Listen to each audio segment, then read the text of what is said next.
যদি ব্যবসায়ীরা আল্লাহ পাকের রহমত আমাকে অনেক সাড়া দিচ্ছে, আমি আশা করি যে আমি নির্বাচিত হব, আমাকে ব্যবসায়ীরা ভোট দিয়ে নির্বাচিত করবেন, এটাই আমি সাড়া পাচ্ছি। এবং আল্লাহ পাকের রহমত কোনো সমস্যা পাবেন না, সেটা মহান আল্লাহ তাআলাই ভালো জানেন। ভালোই ফিল আছে মাঠে, যে এইভাবে থাকে ইনশাল্লাহ উনি বেড়ে আসবে। আমাদের ফিল খুব ভালো আছে মোমবাতি।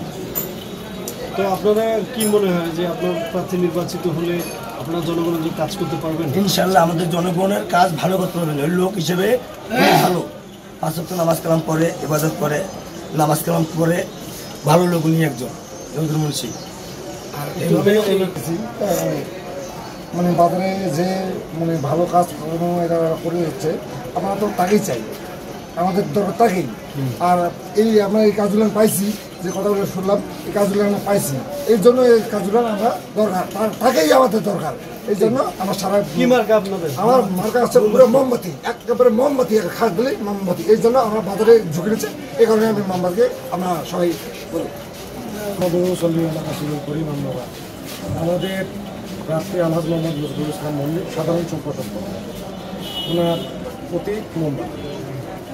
আমরা নির্বাচিত হয়ে মোদিতে যদি আল্লাহ তাআলা আমাদেরকে নিয়ে যায়, আমাদের প্রথম উদ্দেশ্যই হইল এই বাজারের রাস্তাঘাটের সংস্কার করা।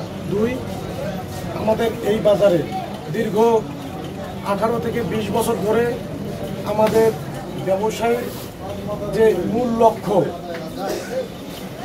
এই বাজারে আমাদের যে আপনার যে সমিতির যে লোকের সুদ, যে ইন্টারেস্টটা দিতে হয়, যারা সমিতি নেয় 20,000 টাকা নেয়, 30,000 টাকা নেয়, 50,000 টাকা নেয়, এরা ব্যবসায়ীকে বিভিন্নভাবে বিভিন্ন প্রলোভন দেখা এই টাকাগুলো তাদেরকে 20,000 টাকা দিলে 10,000 টাকা সুদ দেওয়ার লাগে, 5,000 টাকা সুদ দেওয়ার লাগে। এতে আমাদের ব্যবসায়ীরা ওদের ব্যবসা থেকে বিচ্ছিন্ন হয়ে যাচ্ছে।